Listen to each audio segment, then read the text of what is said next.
Nitin Chandrakant देसाईंचा ND studio पुन्हा एकदा सुरू होणार आणि त्याच्या हालचाली आता वाढल्या आहेत। एनडी स्टुडिओच्या अध्यक्षपदाचा पदभार सांस्कृतिक कार्यमंत्री आशिष शेलार यांनी स्वीकारलाय।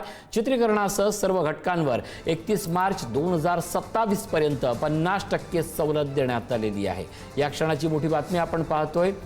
नितीन चंद्रकांत देसाई यांच्या नंतर एनडी स्टुडिओचं काय होणार याबाबत अनेक मतमतांतर होती, मात्र राज्य सरकारने याचा ताबा घेतल्यानंतर आता पुन्हा एकदा एनडी स्टुडिओ पुन्हा सुरू होणार याची शक्यता वाढलेली आहे। त्याचप्रमाणे 31 मार्च 2027 पर्यंत 50% चित्रीकरणासाठी सवलत देण्याचाही विचार आता होतोय।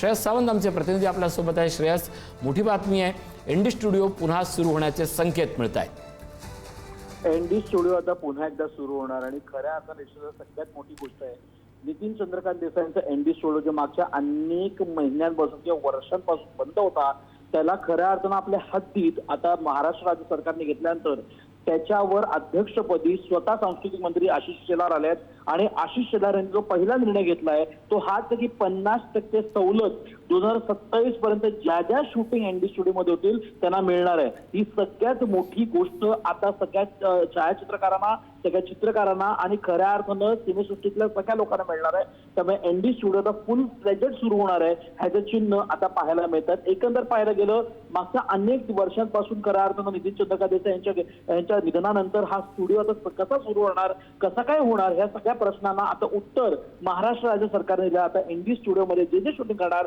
त्यांना 50% सवलत मिळणार आहे। नक्कीच धन्यवाद या अपडेट बद्दल।